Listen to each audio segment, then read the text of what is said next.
আমার পরিচিত এক ভদ্রলোক ব্যবসায়িক সূত্রে আলাপ হয়ে পরে ঘনিষ্ঠ বন্ধু হয়ে গিয়েছিলেন। 50 ঊর্ধ্ব বিপত্নিক, একটি পুত্র সন্তান, বোর্ডিং স্কুলে পড়ে। এক সন্ধ্যায় তিনি আমার বাড়িতে এসে হাজির। একটা বিয়ের কার্ড এগিয়ে দিয়ে বললেন তিনি বিয়ে করছেন। তারিখ আর অনুষ্ঠানের স্থান বলে দিলেন। আমি তাকে অভিনন্দন জানিয়ে পাত্রীর সম্বন্ধে বিশদ জানতে চাইলাম। তিনি মুচকি হেসে বললেন, বিয়ের পরে কথা হবে, আজ বড় তাড়া আছে। নির্দিষ্ট তারিখে সেখানে অনুষ্ঠানে গেলাম। খাওয়া শেষে নববধূকে দেখলাম, যথেষ্ট সুন্দরী। বয়স বড়জোর 25 হবে। বন্ধুর তুলনায় বয়স বেশ কম মনে হলো। পরে আরও জানলাম নববধূর একটি পা নেই। আমি এবার বুঝলাম বিয়ে কিভাবে হলো। দায়মুক্তির বিবাহ। বিয়ের মাসখানেক পর তিনি ব্যবসায়িক কাজে আমার অফিসে এলেন। কাজের শেষে নিজেই তার বিয়ের কথা তুললেন।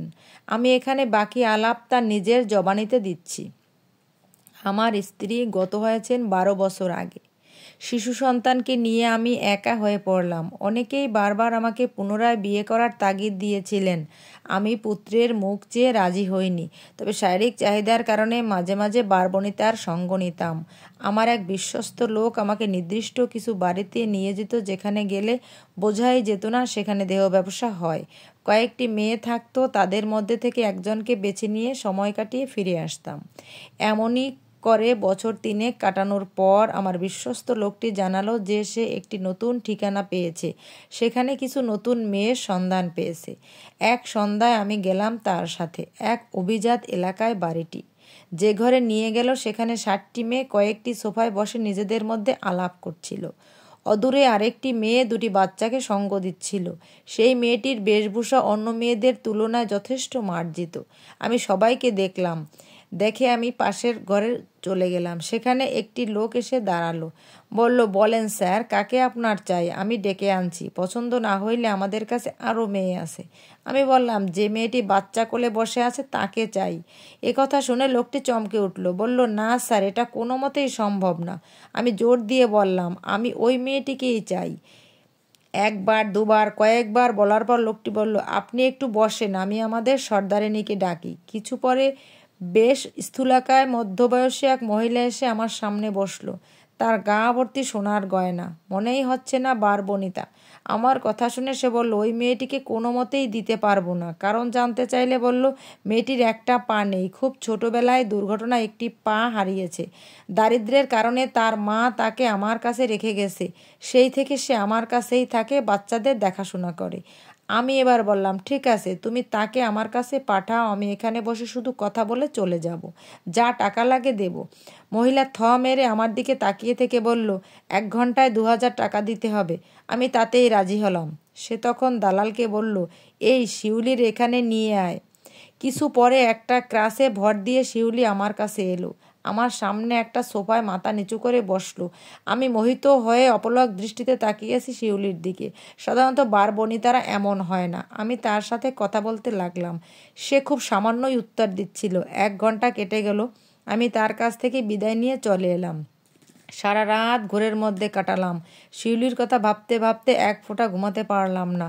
পরের দিন সকাল থেকে সারাটা দিন ঠিকমতো কাজে মন বসাতে পারলাম না। সন্ধ্যা হতেই গিয়ে হাজির হলাম শিউলিদের ডেরায়। সর্দারিনীকে বললাম, আজ যতক্ষণ খুশি বসবো। সে বলল, ঠিক আছে, বসেন। তয় সেই আগের হিসাব, ঘন্টায় 2000 টাকা। এইভাবে কোনো দিন 6000, কোনো দিন 4000 টাকা খরচ করেছি। পরপর 10 দিন গেছি। শেষ দিন সর্দারানীকে ডাকলাম। বললাম, আমি শিউলিকে নিয়ে কিনে নেব, কত দিতে হবে? সর্দারিনী বলল, কেন, আপনি কি তারে দিয়ে ব্যবসা করবেন? কথাটা শুনে মনে হলো এক চর বসিয়ে দিই তার গালে। অনেক কষ্টে রাগ চেপে বললাম, কত টাকা লাগবে তাই বলো। সে বলল, 2 লাখ দিবেন। আমি সেদিন সাথে টাকা নিয়ে গিয়েছিলাম। ব্যাগ খুলে টাকাটা তার হাতে দিয়ে শিউলির হাত ধরে বেরিয়ে আসলাম। বাড়িতে নিয়ে এসে তাকে বললাম আমি তাকে বিয়ে করব। এবার শিউলি বেঁকে বসলো। আপনার কি মাথা খারাপ হয়েছে? সমাজ কি বলবে? আমি বললাম, সে ভাবনা আমার। অনেক বুঝিয়ে তাকে রাজি করালাম। 7 দিন পর শিউলিকে নিয়ে আবার তাদের ডেরায় গেলাম। সর্দারিনী আমাকে দেখে মুচকি হেসে বলল, কি খায়েশ মিটে গেল বুঝি? তাই টাকা কিন্তু ফেরত পাইতেন না। আমি তাকে বললাম, তোমাদের সবাইকে নেমন্তন্ন করতে এসেছি। আগামী মাসের 15 তারিখ আমার আর শিউলির বিয়ে। একথা শুনে সারা বাড়ির হুল্লোড় শুরু হয়ে গেল। মেয়েগুলি বলল, আমরা সবাই মিলে কনের গায়ে হলুদ দিব, বিয়ের কনে সাজাবো। আমি বললাম, আমার পেল্লার 3টে ঘর তোমাদের ছেড়ে দেব, তোমরা যেদিন থেকে খুশি এসো। সব শুনে সর্দারিনী মুচকি হাসলো। সব কিছু করলো মেয়েগুলোই, আমার কিছু করতে হয়নি। আমি যখন যেমন টাকা চেয়েছে তখন তাই দিয়েছি। বিয়ের দিন সন্ধ্যায় তারা সবাই সেজেগুজে শিউলির চারিদিক ঘিরে গান করতে লাগলো। এমন সময় সর্দারিনী এসে হাজির। আমাকে আড়ালে ডেকে নিয়ে 2 লাখ টাকার বান্ডিল ধরিয়ে দিয়ে বলল, এটা আমি কনেকে দিলাম। আমি প্রবল আপত্তি করলাম। সর্দারিনী বলল, দেখেন, হইতে পারি আমরা নরকের কীট হইয়া গেছি, তবুও আমাদেরও বিবেক আছে, আমাদের মন আছে, হৃদয় আছে। আপনি শিউলিরে পায়ে স্থান দিছেন, এর চাইতে বড় কিছু আমাদের পাওয়ার নাই। আপনার কাছে শুধু একটা অনুরোধ, তারে আপনি কখনো ফেলাইয়ে দিয়েন না।